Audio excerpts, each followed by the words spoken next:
Hello everyone, welcome to free study. तो current affairs आज 14 जून 2021 के कवर करेंगे प्रीलिम्स एंड मेंस को ध्यान में रखते हुए।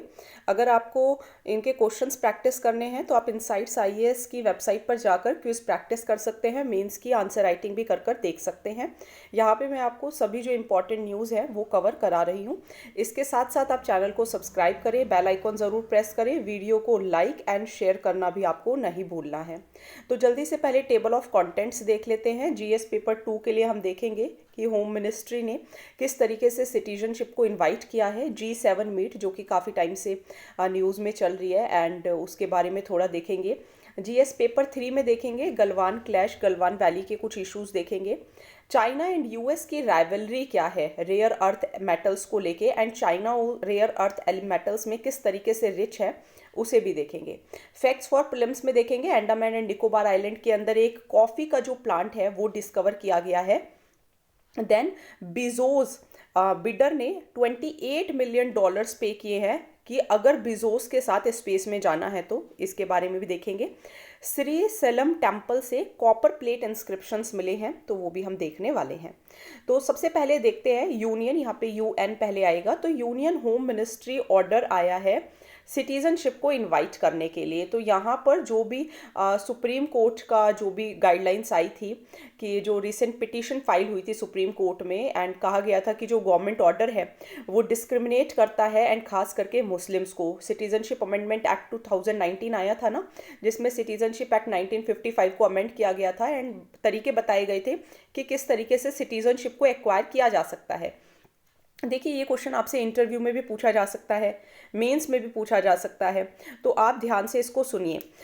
पहले तो जो सिटीजनशिप है वो आप बर्थ से, जैसे आपका जन्म वहाँ हुआ हो, डिसेंट से, रजिस्ट्रेशन से, नेचुरलाइजेशन से, या इंडिया की टेरिटरी किसी ने इनकॉर्पोरेट की है एंड सरकार किसको सिटीजनशिप देना चाहती है उसके बेसिस पर सिटीजनशिप मिलती है।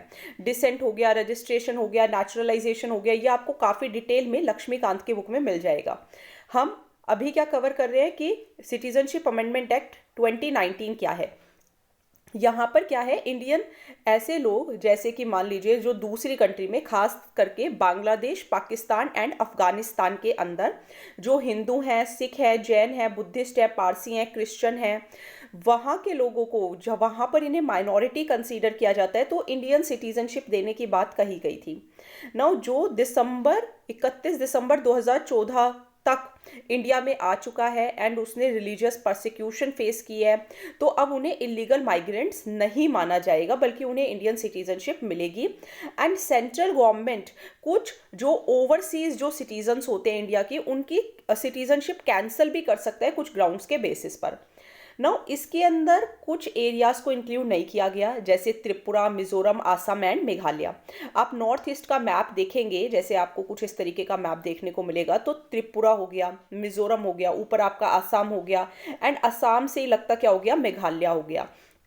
तो इस तरीके से जो आप मैप थोड़ा अच्छे से देख लीजिएगा, तो यहाँ पर जो ये 6 शेड्यूल के एरियाज है ये सब आप देखेंगे तो ये आपके क्या है, AMTM, ठीक है। एंड इसके अंदर मणिपुर नहीं आता, तो आसाम, मेघालय, मिजोरम एंड त्रिपुरा तो यहाँ के लिए अप्लाई नहीं होते। वो एरियाज जो कि बंगाल ईस्टर्न फ्रंटियर रेगुलेशन 1873 के अंदर आते हैं, वो एरियाज भी इसके अंदर इंक्लूड नहीं किए गए थे। मीन्स वहाँ पर भी इस तरीके के इलीगल इमिग्रेंट्स को सिटीजनशिप नहीं देने की बात हुई थी।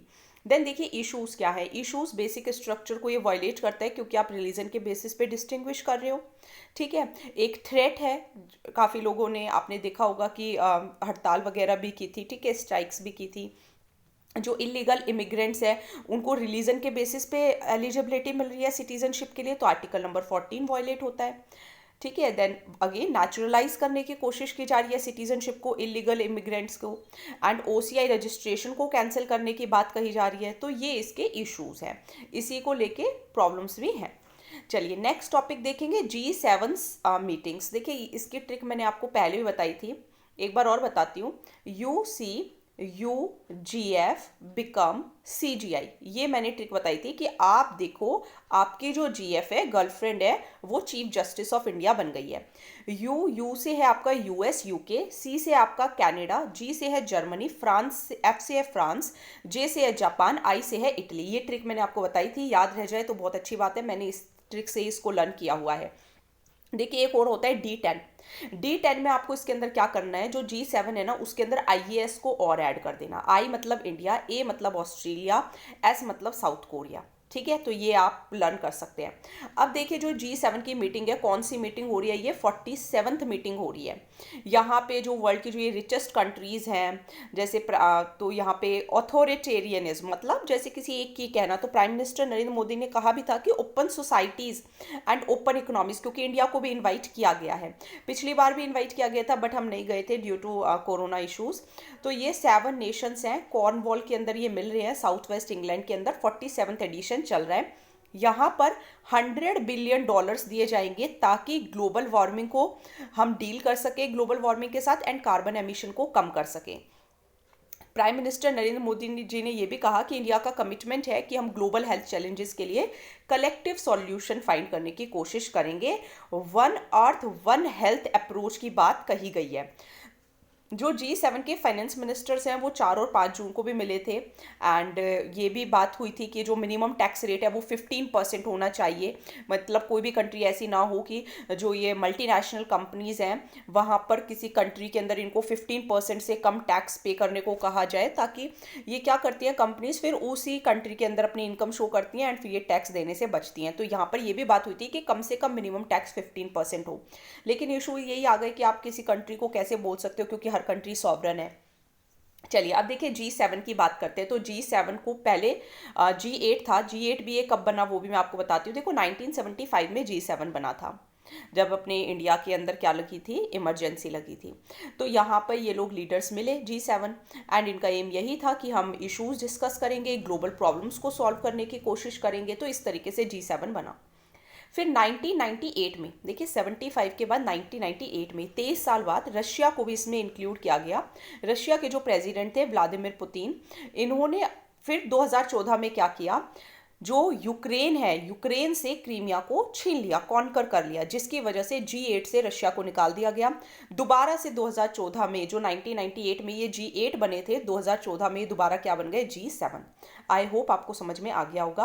अब ये देखिए इस बार पेपर के अंदर पूछा गया था कि G20 कंट्रीज के नाम बताइए। तो ये आपके G20 कंट्रीज के नाम है। G7 मैंने आपको बता दिया, G8 मैंने आपको बता दिया रशिया। ये भी मैं आपको बताती हूँ G20 आप कैसे लर्न कर सकते हो। देखो ये आपको 8 तो लर्न होनी चाहिए, इसके साथ साथ आप देखो कैसे लर्न करो। 3 S है, south Korea, Saudi Arabia, south Africa, दोनों में 2 2 वो हैं, मतलब वर्ड्स हैं। तो आई थिंक याद रह जाएगा, south Korea, Saudi Arabia and south Africa. इस बार सऊदी अरेबिया को भी बुलाया है, ठीक है, IAS को भी बुलाया है एंड सऊदी अरेबिया को। IAS मतलब India, Australia and south Korea, ठीक है। अभी मैं G20 के बारे में बता रही हूँ। तो ये आपकी 3 कंट्रीज हो जाएंगी लर्न। इसके बाद देखिए आप इंडिया को, चाइना को एक साथ कंसीडर कर सकते हैं ना। I don't think if there is any issue. अगर कोई इशू है तो आप एक और तरीके से लर्न कर सकते हैं, ABC से। ए से आपकी 2 कंट्रीज बनेंगी, थोड़ा ट्रिकी है। एक तो अर्जेंटीना, ऑस्ट्रेलिया, दूसरा ब्राज़ील, चाइना, ठीक है। ये चाइना आपका यहाँ से भी कवर हो सकता है, यहाँ से भी कवर हो सकता है। अदरवाइज आप ध्यान रखिए, देखिए चाइना को, G20 कंट्रीज़ की बात चल रही है तो चाइना इतना भी छोटा नहीं है कि उसको कंसीडर ना किया जाए। अर्जेंटीना, ऑस्ट्रेलिया, ठीक है, ऑलरेडी वेल डेवलप्ड नेशन है। अब इसके बाद देखो आपके बचे यूरोपियन यूनियन। यूरोपियन यूनियन देखिए इसको G20 को 19+1 कहा जाता है। जो 1 है ना वो यूरोपियन यूनियन ही है, क्योंकि यूरोपियन यूनियन में बहुत सारी कंट्रीज आ जाती हैं। इसके बाद आपको 2 और ध्यान रखने हैं, इंडोनेशिया और टर्की। तो इस तरीके से आप लर्न कर सकते हैं अगर आपको ठीक लगे तो। चलिए अब देखिए गलवान क्लैश को 1 साल पूरा हो गया है China and India arm forces के बीच में। इंडिया एंड चाइना जो है वो 3440 किलोमीटर यानी कि 2100 माइल जो बॉर्डर है वो शेयर करते हैं। लाइन ऑफ एक्चुअल कंट्रोल पे 3 पॉइंट्स हैं। एक तो गलवान रिवर वैली हो गई, हॉट स्प्रिंग्स हो गई, पैंगोंग लेक हो गई। नाउ जो गलवान वैली है वो लद्दाख के ईस्टर्न साइड में है। अभी मैं आपको डायग्राम भी दिखाऊंगी, मैप भी दिखाऊंगी। गलवान वैली काफ़ी हाईएस्ट पे है एंड श्योक जो रूट है वो वहाँ से पास होता है। And it is along the, जैसे आप लाइन ऑफ एक्चुअल कंट्रोल देखेंगे तो जैसे ये मान लीजिए आपका मैप है जम्मू कश्मीर का और लद्दाख का यूनियन टेरिटरी होगी। तो ये जो लद्दाख है तो यहाँ पे आपका अक्साई चीन भी हो जाता है, ठीक है। टेंशन्स इसीलिए हुई क्योंकि दारबुक श्योक जो विलेज है वहाँ पर दौलत बेग ओल्डी रोड, देखिए इस बार भी जब आप प्रीलिम्स का पेपर देखेंगे तो वहाँ पे इससे रिलेटेड मैप से रिलेटेड क्वेश्चन पूछा गया था, तो इसलिए ध्यान से आप मैप भी देखना। तो इंडिया भी एक रोड बना रहा है, दारबुक श्योक विलेज दौलत बेग ओल्डी रोड बना रहा है, ठीक है। एंड ये जो रोड है ये श्योक रिवर के साथ साथ चलेगी, तो एक क्रिटिकल लाइन है कम्युनिकेशन का। चाइना को भी इस एरिया पर कंट्रोल करना चाहता है एंड उनको डर है कि अगर इंडिया ने यहाँ पे ऐसे काम कर लिया तो उनको अक्साई चीन प्लेट्यू पर हो सकता है उनके लिए थोड़ा थ्रेटन हो जाए। तो ये आप देखिए इस बार पेपर के अंदर पूछा गया था, दोबारा से पूछा जा सकता है क्योंकि इश्यूज अभी भी हैं। ये जो है ना, ये है आपका, यहाँ तक है जम्मू कश्मीर, ये आपका लद्दाख। अभी ये इंडिया एडमिनिस्ट्रेड कश्मीर है, ठीक है। ये अक्साई चीन है, पाकिस्तान ने ये चाइना को दे दिया। ये आपका सियाचिन ग्लेशियर है बीच में, ये आपका पाकिस्तान एडमिनिस्ट्रेड कश्मीर है। ये है लाइन ऑफ कंट्रोल, ये है line of actual control. This is LOC, this is LAC, ठीक है। मैं एक बार आपको दोबारा से दूसरा कलर लेकर दिखा दी बताती हूँ। देखिए ये है आपका लाइन ऑफ कंट्रोल, ये है आपका लाइन ऑफ एक्चुअल कंट्रोल। जो न्यू है नेक्स्ट ईयर के लिए प्रिपेयर कर रहे हैं, फर्स्ट टाइम वीडियो देख रहे हैं, उनके लिए ज़रूरी है बताना, ठीक है। तो ये हो गया आपका पॉइंट। ये है आपका गलवान वैली, ठीक है, तो ये आपको ध्यान रखना है। चलिए अब देखिए जो PLA है, व्हाट इज़ PLA देखिए क्या है एंड किस तरीके से जो पैंगोंग जो लेक है वो जो भी हमारे जो इश्यूज़ है, क्या एक्शंस चाइना ने लिए, तो आप बताइएगा कमेंट सेक्शन के अंदर, लिखिएगा PLA की फुल फॉर्म क्या है, ठीक है। एंड काफ़ी ज़्यादा जो एकोमोडेशन है वो इन एरियाज़ के अंदर हुई एंड ट्रूप्स को भी रोटेट किया गया, कंस्ट्रक्शन वर्क चला अक्साई चीन पे, ठीक है। छोटी छोटी एक्सरसाइजेज ये लोग करते रहते हैं चाइना वहाँ पर आकर। लॉन्ग रेंज रॉकेट आर्टिलरी इन्होंने चलाया 5200 मीटर हाइट तक। तो अब यहाँ पर क्या है कि जो डिसएंगेजमेंट प्रोसेस शुरू हुई, ठीक है। PLA काफ़ी हमने टाइम से पढ़ा हुआ है, पैंगोंग लेक के बारे में भी पढ़ा था। आप सोचिएगा कि PLA का फुल फॉर्म क्या है, इसके अंदर मुझे आप A बताइएगा, A का क्या मतलब है। फिर डिसएंगेजमेंट प्रोसेस हुई, 11 राउंड हुए, मिलिट्री टॉक्स हुई, बातें हुई कि ऐसा नहीं करना चाहिए, ठीक है। एंड जो जैसा पहले स्टेटस है वैसा ही रखना चाहिए। देन जो दोनों साइड्स थी वो कैलाश रेंजेस को खाली करके वापस भी चली गई। लेकिन देखिए अभी तक भी कोई सॉल्यूशन तो निकला नहीं है, तो सॉल्यूशन ना निकलना that is the problem. Then अब देखते हैं चाइना एंड US की राइवलरी हो रही है रेयर अर्थ मेटल्स को लेके। तो अभी अमेरिका और जो दूसरे कंट्री हैं वो ये चाहते हैं कि चाइना से हम जो रेयर अर्थ मिनरल्स होते हैं उनको इंपोर्ट ना करें। Rare earth elements 17 metallic elements हैं एंड ये पीरियोडिक टेबल जो 15 होते हैं उसके अंदर है, प्लस इसके अंदर स्कैंडियम और येट्रम भी इंक्लूड होता है जिनकी एक जैसी प्रॉपर्टीज़ होती है ना। ये इंपॉर्टेंट है, जैसे कैटालाइटिक हो गए, मेटलर्जिकल हो गए, nuclear, electrical, magnetic, luminescent properties इनकी होती हैं। रेयर अर्थ इसीलिए कहा जाता है बिकॉज ये मतलब रेयर है एंड इतनी इजीली आपको अर्थ क्रस्ट में नहीं मिलते, लेकिन डेली यूज़ में काम आते हैं, इनसे हाई एंड टेक्नोलॉजीज बनती हैं, फ्यूचर में भी इनकी ज़रूरत है, ठीक है। तो अब इनकी ज़रूरत तो पड़ती है लेकिन है ये कम, तो डिपेंडेंस हो जाती है चाइना के ऊपर। US 80% जो अपने रेयर अर्थ मिनरल्स है वो चाइना से इंपोर्ट करता है। यूरोपियन यूनियन 98% चाइना से इंपोर्ट करता है। इंडिया के पास भी 5th लार्जेस्ट रिजर्व्स है रेयर अर्थ एलिमेंट्स के, मतलब हमारे पास ऑस्ट्रेलिया से डबल है, लेकिन हम लोग भी इंपोर्ट करते हैं चाइना से।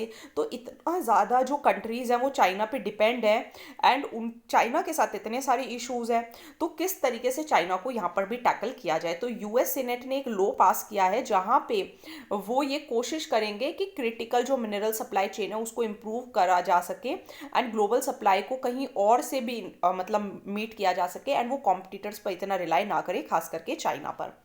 इंडिया को क्या करने की ज़रूरत है, इंडिया ने भी, इंडिया रेयर अर्थ लिमिटेड एक मोनोपोली है जो कि इनको एक्सट्रैक्ट करती है एंड 2265 टन्स जो थे वही इंक्लूड किए गए थे, मीन्स एक्सट्रैक्ट किए थे, जिनकी कोई वैल्यू नहीं थी डोमेस्टिक मैन्युफैक्चरर्स के लिए, इसीलिए अभी भी हम चाइना से ही क्या करते हैं, इनको इंपोर्ट करते हैं।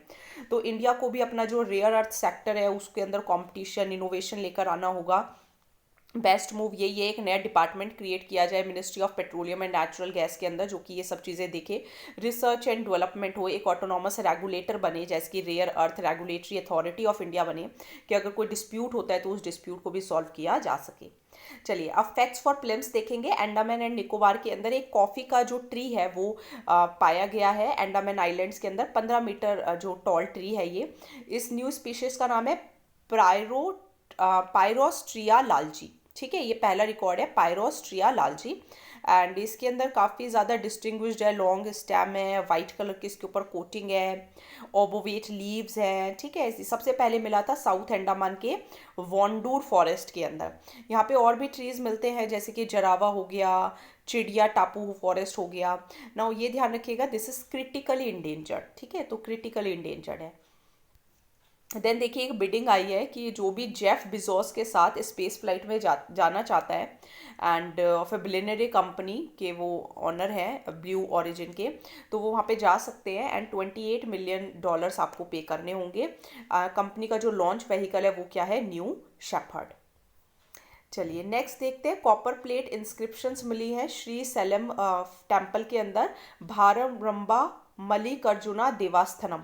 ये रिवाइव कर रहे हैं गंता मथम, जो कि मतलब एक टेम्पल है। 6 सेट्स मतलब कॉपर प्लेट इंस्क्रिप्शंस यहाँ पे मिली हैं, 18 कॉपर लीव्स मिली है, 14 से 16 सेंचुरीज के बीच की ये है, ठीक है। इन 6 में से जो 4 है वो संस्कृत में लिखी हुई हैं एंड जो 2 है वो तेलुगु के अंदर लिखी हैं। So that's all for today. Important current affairs सभी मैंने इनसाइट्स आईएएस के कवर करे हैं। आप वेबसाइट पे जाके क्विज प्रैक्टिस कर लीजिए, मेंस के आंसर राइटिंग कर लीजिए, डेली आप वीडियोस को फॉलो कीजिए। नेक्स्ट ईयर के लिए प्रिपेयर कर रहे हैं तो डेली शॉर्ट नोट्स बनाइए, उसके लिए आपको जो कंपाइलेशन आती है वो भी पढ़ने की ज़रूरत नहीं पड़ेगी। डेली शॉर्ट नोट्स बनाइए, नेक्स्ट डे उसको रिवाइज कीजिए, आपके करंट अफेयर्स आपकी मुट्ठी में होंगे, साथ साथ में क्विज प्रैक्टिस कीजिए। So thank you so much.